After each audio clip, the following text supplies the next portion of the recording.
It is a really disgusting day. It's one of those days where you just want to curl up and stay inside all day, but there's not really much cozying up right now happening in our apartment because our heat has not been working since the end of November. So actually running errands and being in my car with the heated seats and the heat and like going to places that have heat is kind of a nice escape. I think that I've mentioned before on here that I am obsessed with Thai food, but unfortunately I don't eat it that often because one, I find that the Thai food on the East Coast, at least near where I live and places I've tried on the East Coast, are just not that good. And two, even if you say I don't want fish sauce or oyster sauce, I find almost always the food tastes fishy, and even if it doesn't, I feel like I spend the whole time being like, am I tasting fish? Am I not? What I have come to realize is that if I want really good Thai food the way that I want it, I just need to learn how to make it. I've been watching this Thai YouTube channel. I think it's called Paylin's Kitchen. I'll put a link to it. It's just really interesting. She explains things really well. It's not vegan, but she does have quite a few vegan recipes. And I've learned through watching her videos that there actually isn't a word in the Thai language for vegan. I've been looking into some recipes and I found a few different places that I think have really good recipes. I found this one website, Dasana's Kitchen, I think is what it's called. This woman, Dasana, had a recipe for yellow curry in which you actually make the curry paste yourself, and that really sounded appealing to me because then I just know exactly what I'm putting in. It's fresh. I think it would taste a lot more flavorful than just like a jarred curry paste. The Thai flavors that I am pretty much always craving that just make my mouth water even just thinking about them are lemongrass, kaffir lime leaves, galangal, and Thai basil. This yellow curry recipe has all four of those things in it. And another thing that I've actually made before is a crispy rice salad. So this is something that I used to get at a restaurant in LA called Bulan Thai Vegetarian Kitchen. They had this crispy rice salad that was so fucking good, and I've recreated it a few times. It's come out really well, but I haven't made it in a while, so definitely want to get ingredients to make that. And then I also want to make a green papaya salad. Not this past Christmas, but the one before. I wanted to make papaya salad and I just didn't realize that green papaya meant like it just needs to be a papaya that's not ripened. Like I thought if you saw a green papaya that was it, this is a green papaya, not realizing that it'll like ripen a few days later and is no longer a green papaya. So definitely need to get a real green papaya. Most grocery stores don't really sell hardly any Thai ingredients. If you're lucky, you can find lemongrass, and then usually you can find those little things like Thai kitchen red curry paste, green curry paste, but I don't really think those are very good. And my favorite kind of curry is yellow curry, and I bought a yellow curry paste at one of our health food stores recently. It was one of the worst things, one of the worst store-bought things I've ever bought. It smelled like Band-Aids. It didn't, I was like, what? This isn't Thai curry. This doesn't smell good or spicy or anything. So I found a grocery store that's actually not too far away. I think it's like 12 minutes away. It's an Asian market, but they have a lot of Thai ingredients. So I am going to go there and we'll just see how I do. Okay, actually it's 10 minutes away. Not bad at all. And it's starting to rain again. Great.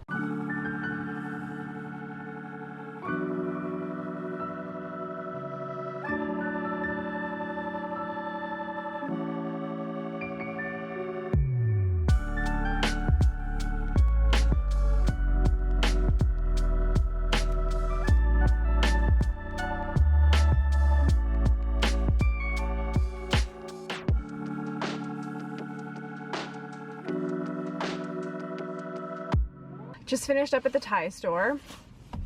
It was so much fun. It was a really nice store, very well organized. It was just like bright and colorful and kind of like minimal feeling. I felt like I was on a treasure hunt, just like looking for goodies, and I found pretty much everything. The only thing I didn't find is the yellow curry recipe that I'm using called for cumin seeds, which they didn't have. So not exactly sure how important that is. I think we have some powdered cumin at home that I think I can just use that. I did have to ask the woman for help like 3 or 4 times. I was trying to be good and find everything on my own because I didn't want to annoy her. But I did end up asking for help. But, you know, this is my first time there. I will definitely be coming back here and I'll just know where everything is now. I spent around $77, but I got so much stuff. Most of it was produce. A few of the things like the galangal and the kaffir lime leaves came frozen, which I think is really great because that was one of my hesitations of buying all this specialty stuff, is that I wouldn't use it. That almost always happens to me with lemongrass, so I appreciated that some of the things came frozen. That was the store, and I think later tonight I will probably make the crispy rice salad and the papaya salad if I have the energy. Successful adventure to the Thai market. I just realized it's called Tea Asian Market, which must stand for Thai Asian Market. Good to know. So here's my haul from the Thai store. I got some Thai chilies, kaffir lime leaves, and some regular limes. Lemongrass, I got this bag of miniature shallots. Also got a green papaya and 2 different types of tofu. I got medium firm and firm. I also got 2 different types of sesame seeds, white sesame seeds and black sesame seeds. I got the Thai basil. I also got these dried shiitake mushrooms. And then I got 2 cans of the Chowco coconut milk. And then I got this concentrated tamarind paste. And I got these long beans, which seem to me like they're just kind of like Thai green beans. I got this sleeve of garlic. We were out of garlic for like weeks, so it's nice to have a ton of it now. I also got the coriander seeds, a bag of carrots, some grape tomatoes, a whole thing of regular fresh ginger because we use a lot of ginger, and of course the frozen galangal slices. And then I also got this sushi rice because I read that this was the best type of rice to use for crispy rice.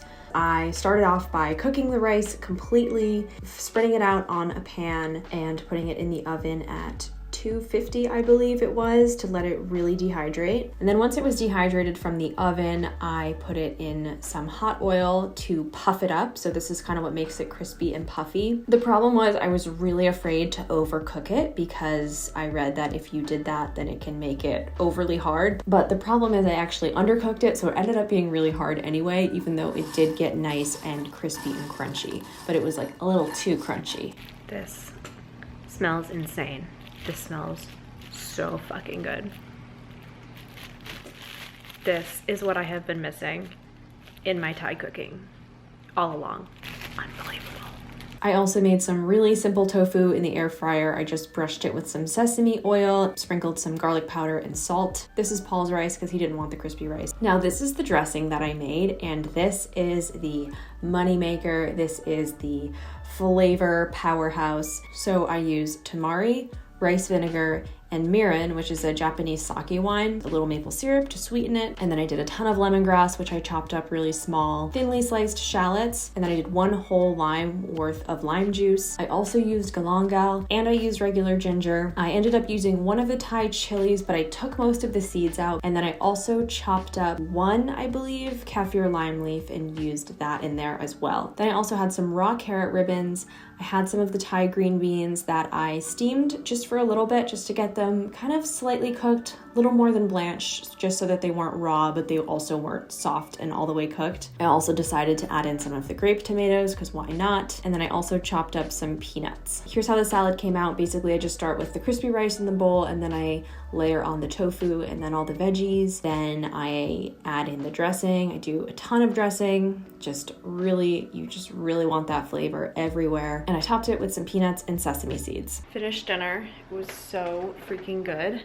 So I realized that galangal, which is basically Thai ginger, I don't like it as much as I thought I would. To me, I kind of noticed it has a little bit of almost like a mustardy flavor, which I was kind of surprised by. It definitely stood out. Probably wouldn't recommend putting that in that, but I am going to be using it tomorrow or whenever I make the yellow curry paste. So we'll see how it tastes in that. Dinner was so delicious. We both really liked it. And I'm just so happy to have Thai, like my kind of Thai cooking back in my life. Like now that I've figured this out, I feel like I have a superpower. Making the yellow curry noodles tonight. I'm so excited about them. It's still freezing, of course, as usual in our apartment. So I'm wearing a scarf with my apron over it, which looks a little ridiculous, I'm aware. I'm gonna start making the curry paste, which has so many ingredients in it. It has onion or shallots. I'm gonna be using my little mini shallots that I got. Coriander seeds, cumin, which thankfully I found some, black pepper, turmeric, chilies, galangal, garlic, coconut milk, kaffir lime leaf, lemongrass. So basically I just have to blend them all. And what I'm gonna use this little blender, hoping that it's big enough slash powerful enough. Yeah, I'm so excited to see how this turns out. I started with the lemongrass and the coriander seeds to try to sort of pre-grind them in my processor because I knew those would be the hardest things to grind. And when that didn't work, I decided to try using my spice grinder. And here is a series of spice grinder fails. What the fuck is going on?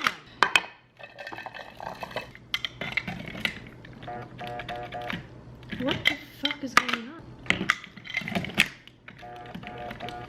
Oh my god. Because apparently my spice grinder blade decided that it didn't really want to spin anymore. If anyone knows why this happened, please let me know. I've used this thing like twice ever. You have one job, spice grinder. Finally, when I got frustrated enough, I put everything back in the little mini processor.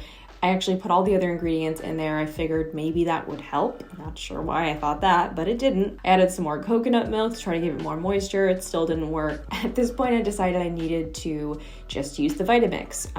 So it actually finally worked in the Vitamix, but I did have to add a lot more coconut milk and water just to give it more moisture so that the blades could even like reach it essentially. So that thankfully came out okay. It was obviously a little more liquidy than it should have been. So I cooked it down a little bit. Then I added the carrots and green beans and cooked those for a while. Then I eventually added in the tofu and grape tomatoes. Ended up adding some Thai basil as well as per the recipe. Sugar, some soy sauce. I also roasted some peanuts and I made some crispy shallots. I also cooked our noodles at this point. These are the Lotus Foods millet brown rice noodles. And finally it was done. I put everything together. Basically what I like to do is cook the noodles until they're al dente, not completely cooked. Put those in the bowl, put the curry on top of it because the curry is very hot. It's going to continue to cook the noodles, and topped it with my crispy shallots, my peanuts, and a Thai basil leaf. And here is the end result, which is honestly a masterpiece, if I do say so myself. Definitely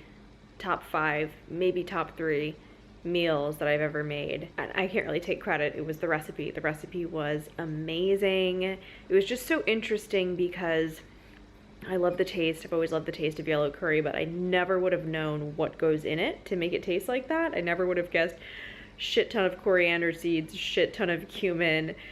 I didn't even know that it was turmeric that makes it yellow, but that's, yeah, now that seems kind of obvious. After I ate, I just had these lingering different flavors in my mouth, and I was remembering all the different flavors and how good they were. Like, it was as good as the yellow curry noodles that I used to get in LA.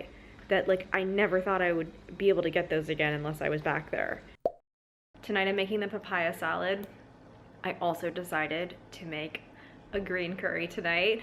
A little repetitive from last night, but I had all the ingredients, and like we don't really have many other ingredients other than the Thai ingredients I bought, so I figured why not try it. I'm using a recipe from the same site that I got the yellow curry recipe off of, and I would show it, but it's pretty much the exact same thing as, it's almost exactly the same as last night. So I'm not gonna show that, but I am gonna show the papaya salad. I'm about to use my new, well, I got it over the summer, but I've never used it before.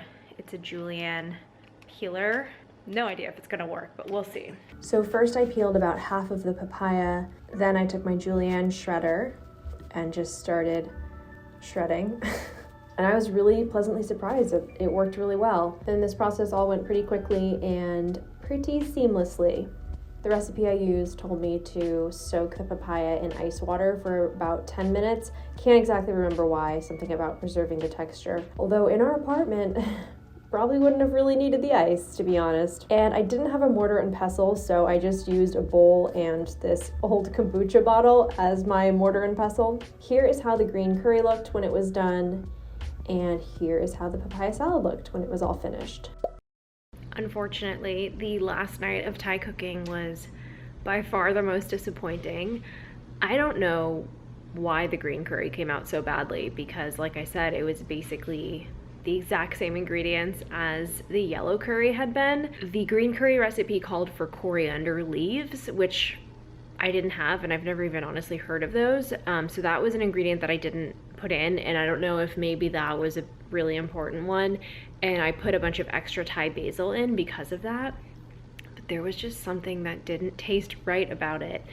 It was like there was like too much of something and not enough of something else, but I couldn't figure out what those things were, and it was really frustrating. And honestly, I think the coconut milk was just way too rich, and I sort of understand why the recipes that I used, they tell you not to use the entire can, and I can kind of see why, because it was just super rich and heavy and coconutty. And then the papaya salad was just, honestly, even though I technically used a green papaya this time, it came out worse than the one I made on Christmas with a ripe papaya. I think this one was almost too green, if that's possible. Like, I think it needed to ripen just a little bit more. It was so hard, and it had a really bitter flavor, and I was looking it up, and it is supposed to have a bitter flavor, and apparently the lime juice is supposed to counteract that. It almost tasted like radishy. You know how radishes are slightly almost oniony tasting? That's kind of how the green papaya tasted. There also was a little bit of mold on the skin, which I was a little concerned about, but I looked that up, and apparently it's okay. If it's a hard fruit, you don't have to worry about it. You just cut it off. So hopefully that didn't have anything to do with how it tasted, but yeah, just pretty disappointed with that overall. The first 2 nights of cooking were absolutely incredible. Third night, not as much, but I really enjoyed my Thai cooking adventure. I'm definitely going to be going back, looking at more recipes. I look forward to that. I'll probably share more on here as I do that. So I hope you guys enjoyed this as much as I did. Give this video a thumbs up if you did, and I'll see you next time. Bye.